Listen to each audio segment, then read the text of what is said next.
Hello, Rebels. Welcome to The Base. Make sure you sign up for this podcast on Apple, Spotify, YouTube, wherever you get your podcast. The recall is fast approaching. We've got all the best news and analysis. You've got to spread the word, sign up, and make sure you join us every episode. Today, Kristen Garcia-Dumont is with me, and our guest is Jennifer Horn. She is host of The Morning Answer and the Jen and Don Show on AM 590 and AM 870, The Answer. All right, Jennifer, come on then. What's going on with this recall? What's the latest? Oh, Steve, it is so exciting in California. As you know, the pushback is on, right? The boomerang went so far to the left that now we are pushing back. And as much as Governor Newsom wants to call it a recall of Trump supporters, a recall of extremists, of white supremacists, this is a recall from everybody in California: Democrats, independents, Republicans, Hispanics, whites, blacks, Asians. Everybody seems to be behind this, and it's because Gavin Newsom has failed. In fact, it's really interesting to watch him campaign against the recall, guys, because he can't talk about any of his accomplishments. All he can do is try to tell you what kind of conspiracy theory is behind, or who might be behind the recall. Yeah, and he seems to even have the press behind him, too. I mean, these hit pieces on Larry Elder from the LA Times are just, I mean, you know you're doing something right when the Los Angeles Times is coming at you like that. You know, it's really interesting. I don't think that they really took how much Larry Elder could shake up this race into account. Now you have Gavin Newsom talking about the recall, acknowledging it. He's saying Larry Elder's name. All of his friends, all of his cronies in the mainstream news media are coming out against Larry Elder. I couldn't believe the headlines just from this past weekend alone. If you were looking at the LA Times opinion section, it was he's a white supremacist. He's brandishing weapons at people. He's, he's doing all sorts of things. He said the N-word anything they can find, they are throwing at Larry Elder. And the truth is that Gavin Newsom only has himself to blame. The media only have themselves to blame. They've been providing Gavin Newsom with a lot of cover for his failings in California. And this is not just a pandemic thing, guys. This is failings of Gavin Newsom from the beginning. Homelessness didn't pop up during the pandemic. The problems with the economy, gas prices, these are things that were just made worse by his hypocritical leadership style during the pandemic. But it's interesting to me watching it because when we were... I totally agree with everything you're saying. And if you think about the trajectory of it, so we've had, when it first started, it was totally dismissed, going back, whatever it was, a year and a half or more, a bunch of crazy people, this is never going to happen. And then when you had the French Laundry thing, suddenly, like the massive explosion in the numbers of signatures they were collecting, people just couldn't believe the hypocrisy. Although anyone who really knows these elitist kind of San Francisco Bay Area Democrats, like I know them pretty well, would totally expect that kind of hypocrisy because that's who they are. You just saw it this weekend with Pelosi in that sort of fancy fundraiser in Napa, where lecturing everyone about masks, and there they are, just being served by all the kind of people where only the people serving them were wearing masks. They're all sitting there, enjoying their kind of fancy lunch and raising money for Democrats. So we know that they're hypocrites. The French Laundry thing, had real liftoff for the signature collection. And then it qualified. And then it seemed to me the timing, I was just a little bit anxious about it because the timing felt like, this could help Newsom, and in fact, they brought it forward because you had the state reopening, all the frustrations about the school closures and small business closure, all that kind of stuff felt like that wasn't so much front of people's minds and that he might get away with it. That's what it felt like for a few months. And then that just seemed to turn about a month ago. What do you think it was? Do you think it was Larry entering the race? Do you think it's the, reminding everyone about the Delta variant and the new kind of round of, the mask mandates and whatever, reminding people about all that? What do you think it is? It definitely feels like it's changed again in a good direction, but in the last few weeks. I definitely think the momentum's picking up. I mean, I've been saying all along on my morning show in Los Angeles, you're not seeing any rallies to save Gavin Newsom. You're only, the momentum is behind this recall. And so I think, yes, it has changed again, but I think people are waking up to a broader scope, right? I mean, you have a lot of things happening all at the same time. You have crime that's on the rise. You have these crazy DAs like you have in San Francisco, like I have in Los Angeles, who are funded by George Soros, who are pushing far left agendas that are making Californians not safe. You have the schools failing. You have parents who woke up for the very first time and realized what their kids were actually being taught in school during the pandemic, because school was in their living room. And so for the first time, they paid attention to the curriculum. And this isn't parents' fault. It's just they woke up to it. And so all of this is happening at the same time, and it spells really bad timing for Gavin Newsom. And I think California is acutely aware of the fact that Sacramento, and by the way, Democrats in general, don't really want to solve problems. They want to keep the problems coming, because if there are no problems, they can't grow government. And I really feel like this is not just something that's going on in California. I feel like this is something that just average Americans are waking up to. It's that populist piece that I think President Trump was able to tap into, where it doesn't matter if you're a Democrat or a Republican. You just don't trust that the government really wants to make your life any better. And so people are pushing back. We have recall fever in California. I mean, we're focused on the DAs and the governor, but there are city council recalls. There are recalls all throughout the state. That's interesting. I was going to say, can I add one thing to that, which is I think the answer is schools. So people got very complacent over the summer. He seemed to be opening everything up. And I think people were going to give him a pass of, look, you got to, something lit a fire, and Gavin's opening up the state. He's going to open up the schools. Masks are coming off. He's seeming like that reasonable gentleman that we all liked before. So people were going to say, okay, he doesn't need to be recalled. But then we started again with maybe the schools won't close, right? These big donations from these special interest groups. And now I think parents again are saying, okay, now we're just waiting. He's going to close down those schools eventually. He's just going to wait until after the recall. And I think that fired people up. And I think you're right. Latinos and moms are going to get this guy recalled. That's a whole interesting thing there. Let's talk about that in a second. I also want to put on the agenda for us to get to later the wildfire issue.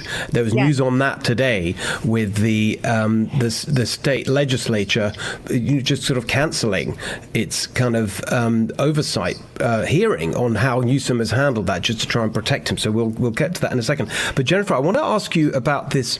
Just the point you're making is so interesting because of the. And you started with it as well, and you say we got this whole movement now in California. It's so interesting because all the political data you look at would just say to you, the recall doesn't really have a chance. If you look at the numbers last time for Newsom versus John Cox, it was like 62%, 38, I think.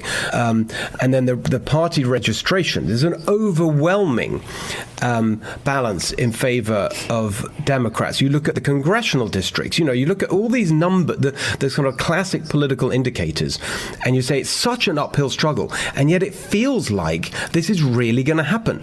So do you think that whole Democratic identification that people had in California, we're Democrats, we're California, was all very thin. It wasn't a deeply held set of views. I think California, we should be under no grand illusions, is a very blue state, the bluest state in the entire country. And it's really important to note that we haven't had a Republican holding a statewide office since Arnold Schwarzenegger left. But one thing I know, as growing up, being born and raised in California, is that we love a recall. Recalls, for some reason, they excite people. I don't know if it's our superhero cape that comes out the back or something. We feel like we can do something. And so we do like a recall in California. But I think what's happening is more of that boomerang effect that we started with, where things are kind of coming back. We've pushed so far, and these policies are so clearly not working. And again, this has nothing to do with politics. This is about quality of life issues. These policies are failing. And then we see the hypocrisy where the rest of us in California are struggling while the party elites are dining out and drinking $10,000 bottles of wine. And people are like, enough of this. We like a recall. Let's try something different. I think, look, it's still going to be a tough get to win the recall, even with as much momentum as there is today, because you've got to this will be a battle of the ground game. And this is why it's key to have so many candidates in this race, because ground game is going to be key. And what I mean by that is people walking door to door, ballot harvesting, collecting ballots, encouraging people to vote. Newsom is going to turn out a ton of volunteers. He has a ton of money, and he has the teachers union behind him, which is very powerful in the state, as you both know. And they are going to be walking door to door to try to ballot harvest and try to get this thing as much as they can. And so Republicans and all of these other candidates running who aren't maybe associated with the Republican Party are going to have to come together, sort of like a super PAC, and they're going to have to go out there and they're going to have to walk. They're going to have to get those ballots in. They need to be doing that right now. And if they do, I mean, this could be really close. Again, the momentum is with this movement, but the ground game is going to be key. It's all going to be decided there. That's such an important point you made. I mean, we talk all the time about the unions and the corruption, the bribe. I call it, it's officially donations. I always just literally call it bribes. That's what it is. They give the money and they get the policy outcomes in return. And and actually it's straightforward money. They get the pension, the luxury pensions and healthcare in return. So that's, we know that it's bribery. The unions do, they put the money in, and in exchange they get the policies and the pensions and whatever. But it's not just the money, as you say. It's the muscle. It's the organizing muscle. They love to talk about, get organized, right?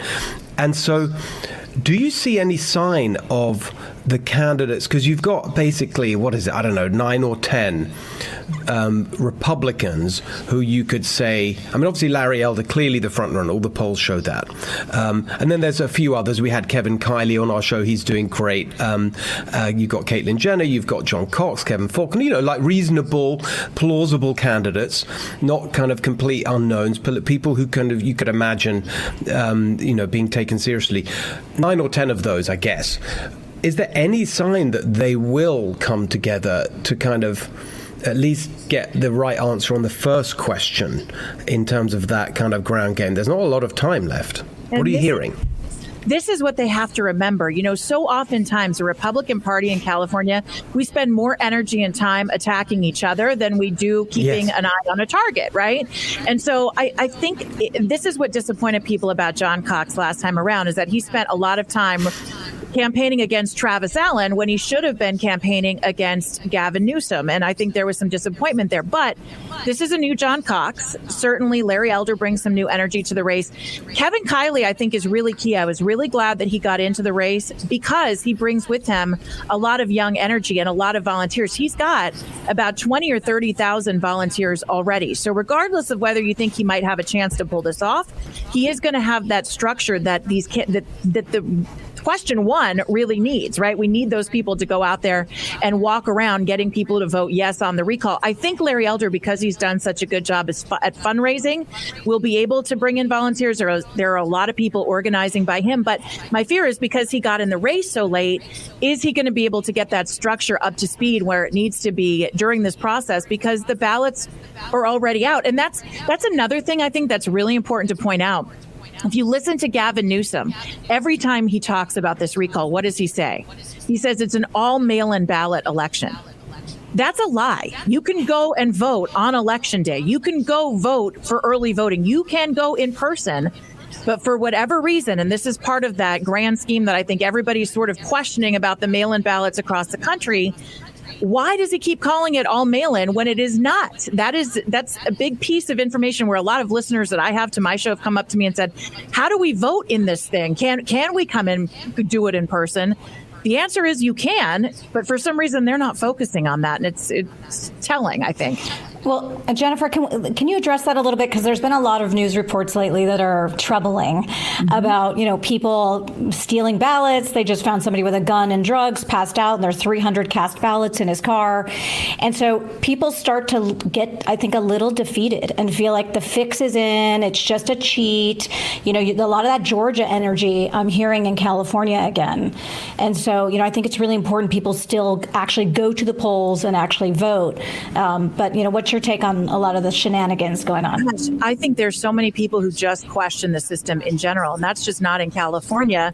That's across the country. I don't know if you guys remember. I think it must have been maybe the second term of Obama, but do you remember that ballot initiative about food labeling? It didn't cost businesses anymore, and it was just about telling people where the food was sourced and what was in it and all of this. Yeah, I do. Remember that years ago?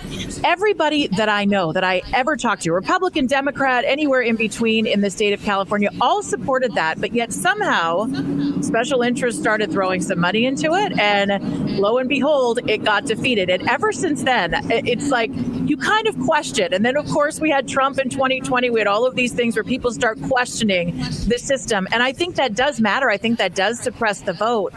But we also have to tell people that no matter what, no matter where you're coming from, the only thing we have is to get out there and do it, and to be our own advocate, and to watch people, and to listen to people. And if we see things that aren't right, tell a poll worker, tell the registrar of voters. In California, go to California Election Integrity Project, fill out something if you on their website, if you notice that there's something going on. And I think the difference this time around, and this is my optimistic spin on all of this, because I believe when people feel like there's no chance they may not turn out, you have a lot of faith leaders who have come forward. Yeah. A lot of Christians in California did not vote in 2020. They did not vote in 2016. They do not vote because they're playing the long game. We have to remember that no matter where your faith lies, we have a short game in front of us, and we have to vote to make change. And I think that message is finally getting out. You have Pastor Jack Hibbs, who was really integral in getting Larry Elder to come out and get into this election. And I think that's going to make a difference. I think finally, those people who may not have voted before are going to take part in this because they realize that our kids' future, their education, that's at risk.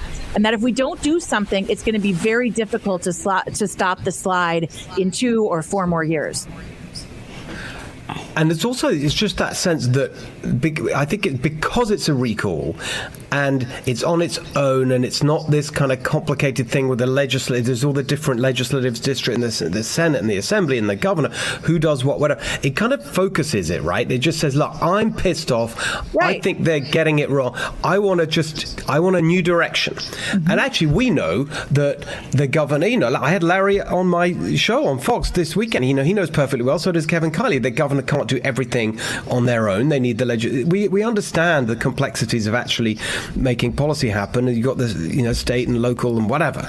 But there's something about the fact that it's just this one chance on its own, nothing else around it. And there's no other initiatives and nothing else going on. It's just this one chance.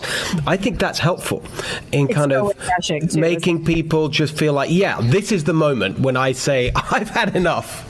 Right. It's a chance for change. That's right. And it's not complicated. I mean, how often do you read ballot initiatives? I think that all three of us are pretty intelligent people, right? You read a proposition, you have to read it 15 times to try to figure out if your yes means no or if your no means yes. This is pretty straightforward. Do you want to recall Gavin Newsom, yes or no? And to your point, Steve, I think you're absolutely right. I've been calling it a kamikaze mission because it is very possible that a Republican could win this time. It is very possible that a Republican will sit in office for a year. Because remember, the minute this turns out, and if a Republican is elected, they're going to have to start running for re-election immediately for 2022. And you're going to have the power of the Democrat Party at the national level just throwing, lobbing grenades at you at every turn because they're not going to want to send the message that the most liberal governor was kicked out of the most liberal state. It's bad for the party on a national level. So the power is going to be there fighting with the Democrat Gavin Newsom this time. But certainly if he loses, whoa, watch out. But I call it a kamikaze mission because it's possible that you may have someone who just flies a plane into Sacramento and drops as many bombs as possible and then may have to get out. And someone like Larry Elder, I think, is well equipped to do that because he can go in there, he can articulate the problem maybe better than any of the other candidates. He can use executive power. And Kevin Kiley's great at this, too, because he knows how the legislature works.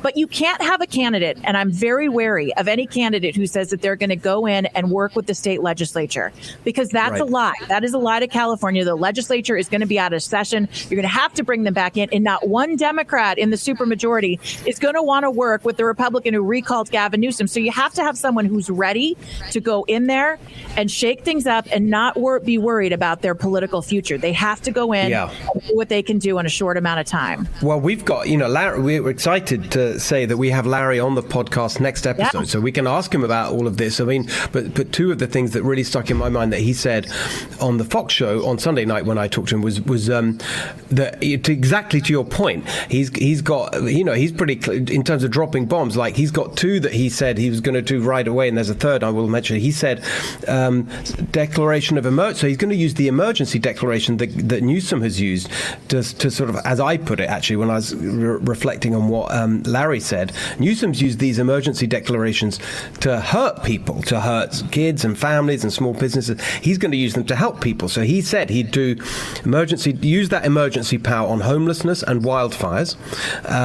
We had a great episode just now on wildfires and what you can actually do today, rather than just throwing your hands up and saying, oh, it's climate change. There's so much you could do right now to help. And if you've got that emergency declaration, Larry was saying you could do something there. And then the third thing on schools that's really interesting is this ballot initiative that's in the works for real school choice, like basically getting rid of the whole system and just taking all of the money and putting it directly in parents' hands. It's so exciting. That's next year they're aiming for. So that could be the third massive bomb on the whole system. Yeah. And can I jump in on the emergency powers thing, though? Because that actually worries me. And I'm trying to be intellectually consistent that I don't like it when Gavin inappropriately uses them. And I think Larry Elder needs to be careful throwing that word around, because I think Californians are a little allergic to abuse of emergency authority, right? That's the power of the legislature. Homelessness and wildfires have been a sustained issue in California that the legislature needs to step up and deal with. That's the purview of the legislature. I get it, but they're not. But they're not. I mean, it is an emergency. I mean, when you look at what's going on. Totally. But what I'm worried about is that if there's a Democrat who says wildfires are an emergency, I need emergency powers, climate change is the issue, so now we're going to do shutdowns, and now we're going to wear masks, and now we're going to do all this other nonsense because we're going to try to essentially mitigate climate change. It's a little bit of a thing that everyone needs to be worried about.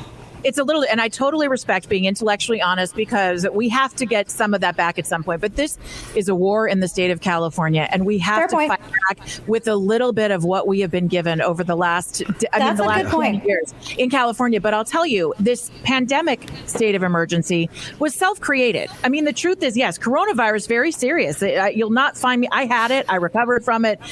It's nothing to mess with. But at the same time, do we need to shut down businesses? Do we need to shut down schools? I think a lot of the emergency that they had to deal with was actually self-created. If we followed the Florida model, I think California may have done a lot better. Totally Instead, right.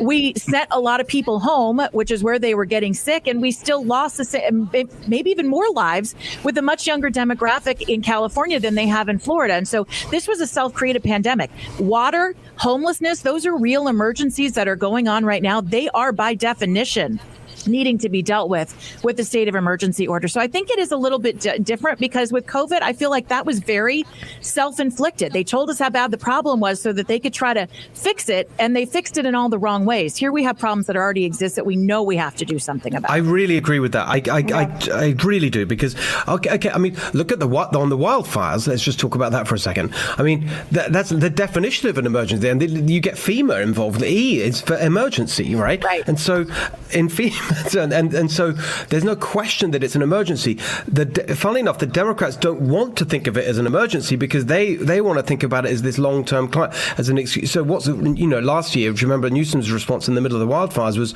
making this ridiculous, is one of the two things that really turned me against him, actually, after having been kind of open to thinking, at the start of the pandemic, it's tough for someone in an executive leadership role running a state. I was trying to be supportive. And then the things that I just thought I can't anymore, the French laundry, we've talked about that. And then the fact that his kids were going to school in private school and everyone else's were. And he lied about it. And he lied about it. But then, do you remember right in the middle of the wildfires, he had that, it was just so infuriating. He had this event announcing banning gas cars by 2030. And you just think, like, everything about that is so dishonest. You know, the idea that first of all, he can't do it because it's the legislature, so it's complete sort of PR stunt. Secondly, it will make absolutely no difference at all to anyone in the state during the time that he's the governor. Thirdly, even if you look at this, even if you sort of, accept everything that they say on climate change, the vehicles on the road, particularly those vehicles, not trucks, will make hardly any difference. You can go on and on. It was a totally dishonest announcement in the middle of an actual emergency. And what's so frustrating is that they want to push us out of our cars. They want us to go all electric. But can the power grid in California even handle it? My goodness, you have to turn the power off when exactly. it gets windy outside, because it will spark a wildfire. So the leadership from Newsom fails over and over and over again. And this is what people see. This is why the recall. But when it comes to wildfires, look, growing up here my whole life, they were never the problem that they were. And we have had weather cycles. Ever. Never the problem. And it's because I can remember I lived in the foothills in Southern California. That's where my mom still lives, has our house that I grew up in. They would come door to door and they would implement fire clearance. And if you didn't do it, they would charge you. You had to do fire clearance. They don't do that anymore because they have the environmental protections. They don't want you trampling on the protected spine flower.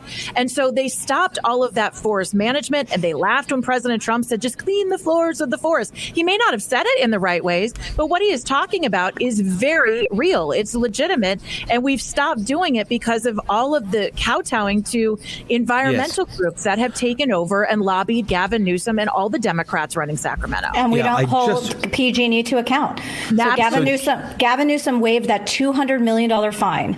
That was money that was supposed to go to those 85 people and their families who passed away tragically in the Paradise Fire. And he just, in exchange for a political donation, they don't have to pay anything. There's no consequence for their negligent criminal conduct. And PG&E, I'll just say it again. I mean, sorry, Jennifer, just to say, and if anyone's listening, just highly recommend the episode we taped just not long ago with John Keeley from the USGS, who talked through, basically at length, in detail, all the points you're making from an expert perspective about how this is something we can do something about, because it is, especially in the Sierra foothills in the northern part of the state, absolutely about the accumulation of fuel. That is something we can do. That's why an emergency declaration is exactly the right response, because then you can get in there and ignore these ridiculous rules that have stopped us doing the fuel reduction. And that they've stopped PG&E from operating. Look, PG&E had to spend so much money coming up to code with the environmental standards that they chose not to upgrade their structure, their infrastructure. Jerry Brown, and I'm not sure if he brought that up in that last episode. I'm going to have to listen. Jerry Brown made a deal with PG&E and said, you're going to be on the line for X amount of dollars in liability, or you can update your infrastructure. PG&E, because they had so many things to do to get up to environmental code, said, we're just going to take the risk. If somebody dies or if the town burns down, we'll take the risk, because the liability of that is cheaper. It's cheaper than updating all of our infrastructure. And that's something that Jerry Brown put into play. I mean, and then you have Jerry Brown coming out now who actually sounds sensible compared to Gavin Newsom. So it does. That's right. It makes you feel like using it. Well, I don't know if you've been up in Northern California at all, Jennifer, but if you go over to Lake Tahoe, talk about the point of people living in the midst of these failed policies. I mean, you can't see the lake. It's literally raining ashes. These are very populated areas that are completely on fire in Northern California. We're not sure our kids are going to go to school. And Gavin's running around saying, it's a Republican power grab. It's so out of touch that even Nancy Pelosi's daughter, Christine Pelosi, said this is not the way to be campaigning. Stop calling it a Republican power grab. It's completely missing the point, which is people are suffering, and you've got to address your actual record in California. But you're right, his record is an absolute tragedy, and so he can't run on it. So he's just got to point the finger everywhere else. He can't run on it. The only thing that he is touting is a surplus. And anyone who knows California knows that that is an inflated surplus that does not take into account the unfunded pension liability that the state has. And so the only thing he's ever been able to talk about is that. And why do we have such a budget surplus? Not only the pensions that he's not taking into account, but the amount of taxes that are coming from California that he is not putting to good use. And when we talk about fires and we talk about issues facing California, water is incredibly important to all of this because we need water to fight fires. Now we have counties and municipalities that may be out of water in just a mere couple of months. I mean, this is incredible. When you look at look at a city like Phoenix or look at a state like Arizona, what they've done is they've captured water underneath the ground. If you want to talk infrastructure and creating jobs in California for something that really matters, this is the way to do it. It's, less environmental protections, more of this good infrastructure, and California could be on its road to recovery in no time if we got serious about this. And if you had a vision of how to make it all work, and you talk about desalination, which they don't even consider. Look at the end, and then nuclear power, which could fuel that, but of course they're dead against nuclear power because I don't know why, because it's completely carbon free, and that's supposedly what they want, but for some sort of ideological reason, it's all got to be wind and solar. So exactly as you said earlier, they're trying to make us more dependent on electricity. Just at the exact same time, they're making the electricity less dependable. I mean, the whole thing is it's just so ridiculous, and that's why it's so cool. Actually, I think that people are kind of waking up to because there's nothing. If you look at all these intersecting problems, they're just sort of completely incompetent on all of them, and it's all just virtue signaling. That's the thing I think is so kind of defining about these Democrats today. These kind of it's all, and California is such a great example. It's just the virtue signal. We're woke, we're social justice, this, that, and the other, saying the right things, climate, but actually in terms of governance, in terms of actually running things, getting policies that help people, they're totally incompetent and clueless. It's unbelievable, and how they've miscalculated all of this. And this is almost the beauty of this movement, is that while they're talking about, Gavin Newsom is talking about this being an extremist issue or white supremacy, or, this is just right-wing tactics and Trump supporters trying to recall, they totally misunderstand that people in California are waking up. And I say bring it on. I mean, the more they miscalculate the problem, the better it is for us to make real change in the state. Forget the politics. Let's talk about the real issues that are facing California. Let's get someone in there who can actually do something about those problems. And probably that person isn't a traditional politician that wants to have this lifelong income coming in from pretending to solve the problems. Yeah. This guy's like a mob boss. I mean, I really feel like the state is all of a sudden run by a mob boss. And you got to pay the VIG's Gavin, you got to write your check in order to get whatever political favor back, all this pay to play, the behested payments. It's so corrupt. We have a legitimate mafia running California, and people have got to run to the ballot box and say, enough. We want good, decent leaders. And it's come from the fact that they haven't been challenged. That's why this is so important. So true. Because it's the complacency that comes from thinking, well, I'm going to never lose my election. Look at the vote. You got the voter registration numbers. Look at all the polls that show it's a very blue state. That sense of complacency. It's just like like in a business, if there's no competition, if it's a political monopoly, that's a disaster. And if it's a business monopoly, it is too. But what we're seeing now is that actually that was all very superficial, that people didn't really buy into it. They just didn't see a way to escape from it. And that's what this recall is providing.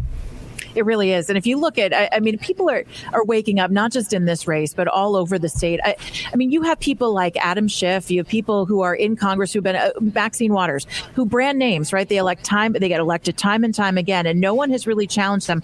I feel like this recall movement will actually maybe start enticing people who are great quality candidates to go in there. Yeah. Maybe they're even Democrats. Maybe they're independents. Maybe some of them will be Republican, who are going to go in with common sense ideas and real plans, because I think people are ready to hear it.